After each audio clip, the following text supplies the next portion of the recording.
r/AskReddit, what's your plan if nuclear war breaks out between NATO and Russia? I'm probably going to have to work that day. Die. My plan is to get vaporized like a goddamn adult. Limber up a bit so I don't pull a muscle as I attempt to kiss my ass goodbye. Die. I'm not rich enough to own a bunker and not important enough to be invited to one. I'm going to politely, but firmly, ask them both to stop fighting and talk it out. I'm going to hide a box of instant mashed potatoes, 4 shotgun shells, and a collectible bobblehead in a safe and scribble a note that holds a clue to the combination. Not much, I live 2 miles from the Pentagon. In Missouri there are limestone caves that contain 1.4 billion tons of government cheese. What I was taught to do in public school. Find a desk and get under it where I'm safe. I live down the road from an atomic weapons facility, so I plan on being a fine red mist about 10 minutes after Putin pushes the button. Nukes drop. Work. Nuclear explosions aren't an excuse for being late. Tut to myself that we got another Fallout before the next Elder Scrolls. Then die horrifically OFC. Jump over the shockwave. Too easy. Take a road trip to the nearby NATO base, sit in the grass outside, open a bottle of wine and smoke a few cigarettes. When the explosion comes I want to make sure I'm in the blast radius. There is 100% chance of not suffering. A giant mushroom. Maybe it's friendly. I have keys for the local metro facilities, so building up my Fallout-esque empire I guess. Edit. To everyone asking to join me, how about a little resume? What do you bring to the table? How are your scavenging skills? Can you craft tools from rat bones? Would you pre-taste potentially radioactive water? What are your qualifications? Also to the people trying to steal my keys, good luck, I'll hide them in a place you wouldn't want to touch. Go to the Winchester, have a nice cold pint, and wait for this all to blow over? Step 1, panic. Step 2, crippling anxiety. Step 3, return to step 1. I am going to turn on We'll Meet Again by Verilyn, get a lawn chair, put on my sunglasses, and take a nice radiation bath. I'm immediately going to stop paying my MasterCard. Piss and moan about the game servers being down. Being in the suburbs of Washington, D.C. I won't even know when it happens. My family and I will be vaporized instantly. Probably for the best. The survivors are going to be in for some unimaginable hell. I seduce the warhead. One of my pet peeves is the common idea that a nuclear war necessarily means we are all doomed and the living will envy the dead. A full-blown, fire everything exchange would do that, yes. But most nuclear weapons are well under 1 megaton and are eminently survivable as long as you don't do anything stupid. The problem is, people internalized the day after and thread so hard that they stopped imagining it was possible to survive a nuclear attack.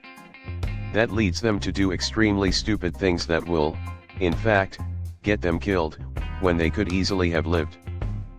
4 things to do in a nuclear attack. 1. Get to shelter. Go the same place you'd go for a tornado or earthquake drill. Stay the hell away from windows. Glass is likely to shatter, and that could expose you to fallout. You should already have basic emergency supplies in your home for natural disasters: a few days worth of water, a couple days dried food, a weather radio, a flashlight. You know, the basics recommended by Reddit.gov, nothing weird or prepperish. 2. Duck and cover. No, it wasn't just nihilistic reassurance for an idiot public in the 1950s. Duck and cover could very well save your life. 3. Clean up. Seal open windows with plastic sheeting and duct tape from your basic emergency supplies. Assume that literally anything on your person, including your skin, that was outside, or has had contact with the outside world, during the blast, or for 24 hours afterward, is contaminated. Contaminated clothing should be stripped and left outside your shelter. Contaminated skin should be washed with soap, water, and shampoo. Don't turn on your shower, it won't work, and you can't trust the water anyway. 4. Remain inside for at least 24 hours to let fallout settle. 4b. Unless public authorities advise otherwise, you're listening to them on your weather radio, remember, or circumstances like a firestorm force you to evacuate. Running through radiation is by no means good times, but it's also not generally a death sentence, especially if you've had some time to let things settle down after the blast. A few years ago, I wrote a longer article that discussed all this in greater detail. Get incinerated into a pile of ash probably. Go to the playground and wave hello to Sarah Connor. Hope one of the missiles lands directly on me. I just hope it starts early in the day so I don't have to work on the day I die. Get bottle caps. Keep wearing a mask once I am a fallout zombie. I'll give the optimistic answer. Enjoy watching every rusty, unmaintained Russian missile misfire into a Russian neighborhood or the ocean, not even exploding, while NATO missiles obliterate their launch points and the US Navy sinks every ship they have in a matter of hours. I'm fairly rural so I might stand a chance. I've got a decent amount of dried and tinned foods. If I have time I could fill the bath with water and not leave my house for a couple weeks. From there who knows? Hopefully some sort of structure would survive to distribute rations. Maybe find others and form some sort of community. Above all hope I don't die of radiation poisoning, that shit looks horrifying. Nothing, the world is pretty fucked at that point. Buy a V8 GT Falcon, a leather jacket, a dog, and a shotgun, then drive around the country taking out bandits and motorcycles gangs, until I become a legend called the Road Warrior. Hold my wife and tell her I love her. I'm in Munich, so without Russia's gas supply heating my home this winter, I will be mostly cold and then all of a sudden very hot and subsequently very vaporized. I'm going to rub one out and hope my fossilized remains get found by paleontologists billions of years in the future when Earth regains somewhat intelligent life. A hide in my basement I guess. Go home to my parents' house. Type I told you so into a group chat and die with my smug face melting off my skull. I'm going to call back and see what the fuck happens if I sign up for my vehicle's extended warranty. Thank God that I live in the United States and not in NATO. The USA. Where my ignorance will keep me safe. Laugh hysterically when Russia tries to instigate a nuclear holocaust but the bomb is a dud because someone replaced the uranium with confetti in 1987. I would simply not let the radiation fuck me up, I'm built different. Go back to my planet, I didn't sign up for this shit. I think Antarctica is quite nice around this time. I live in a NATO country, so. Winning the war? And then, nuclear winter and death. Nothing. I live close to a nuclear bunker used by the US government in case nuclear war starts. They apparently have emergency operations centers for the Army, Navy, Air Force, and Marine Corps in there. I'm a goner. Grab a tennis racket and hit the nukes back. I'll either succeed and it'll be awesome, or I'll die trying. Or, I'll walk into the woods and never return. And when I return, I'll be the knife master. I'd finally relax. Spend as much time with my kids as possible before we all die. There won't be much to do. All the bowling alleys will be wrecked. So's I guess I'll spend most of my time looking for beers. Die and laugh at all the credit card companies. I won. Well, if they hit the states, I'm hoping they either confuse the state of Georgia with the country and not hit Atlanta, or I'm close enough to the epicenter that I only get a wow, that's pretty out before it's over. Because those idiots who think they are going to rule the world after by running into the mountains are really going to love trying to survive while dealing with radiation poisoning after our entire healthcare system has been wrecked. Of course, that is assuming Russia's missiles actually work. Nuclear arsenals cost billions to even maintain, let alone build, and given the widespread corruption, I wouldn't be shocked if they lied about replacing the H-3 for the warheads and replacing the irradiated guidance systems. Seriously, just sitting there, nuclear missiles actually slowly destroy themselves. I'd bet half of the ones they launch end up breaking up immediately and just spread nuclear material over their own lands. I'll buy a WinRAR license. Honestly, I think the only thing that would happen is all of my plans suddenly going to shit. I don't think there will ever be a nuclear war. I don't know why people think it is such a likely outcome.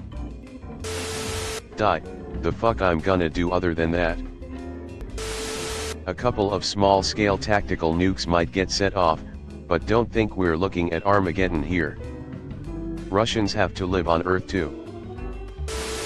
Patrolling the Mojave really makes you wish for a nuclear apocalypse.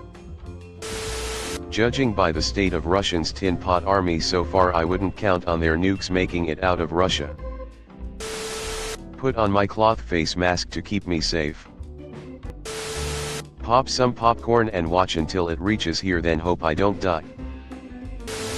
I live close to 3 or 4 targets on a USSR map. Hug my kids and enjoy the 2-second light show. I will put up signs with gun-free zone everywhere so I can't get hit. I heard that works very well. Eat as much chocolate as I can before I die. If we don't all turn to ash immediately, try to make it to my in-laws' house in Guatemala and hope nobody targeted that area. Ever played Fallout? Or even Roblox after the Flash? Eat some Chester fries and observe. I like how people are like, drink wine while I smoke and watch the world end, like, no my guy, you would be panicking and losing your shit. Hang out in Australia and be like, WTF mate. I'm going to be honest here. When the first threats of Putin came in, I was, to say, pretty devastated and calm to imagine this happening. I studied a history class on Eastern European and Russian history that time, and what my professor told me wasn't that assuring, to say the least. Later on that week I heard a podcast where they mentioned a quote by C.S. Lewis. It is perfectly ridiculous to go about whimpering and drawing long faces because the scientists have added one more chance of painful and premature death to a world which already bristled with such chances, and in which death itself was not a chance at all, but a certainty. This is the first point to be made, and the first action to be taken is to pull ourselves together. If we are all going to be destroyed by an atomic bomb, let that bomb when it comes find us doing sensible and human things, praying, working, teaching, reading, listening to music, bathing the children, playing tennis, chatting to our friends over a pint and a game of darts, not huddled together like frightened sheep and thinking about bombs. They may break our bodies, a microbe can do that, but they need not dominate our minds. The essay is worth a read, I think. Thank the gods I live in Latin America and nobody cares about us, then sacrifice a goat so the fallout doesn't affect us. Head to the Winchester and wait for it to all blow over. Pretty sure I'm scheduled to work. So I guess die at my desk like I do every day, but quicker. I hope that NATO/the US obliviates Russia before they're able to get many nukes off. What plan do you need? If full-on nuclear war breaks out, nobody is surviving. Just going to enjoy the time left and not waste the time worrying. Maybe start a cult if the situation allows. flatten the curve of radiation sickness by staying home for 1 week. Thanks for watching. Leave a like if you have enjoyed this video and subscribe to never miss an upload.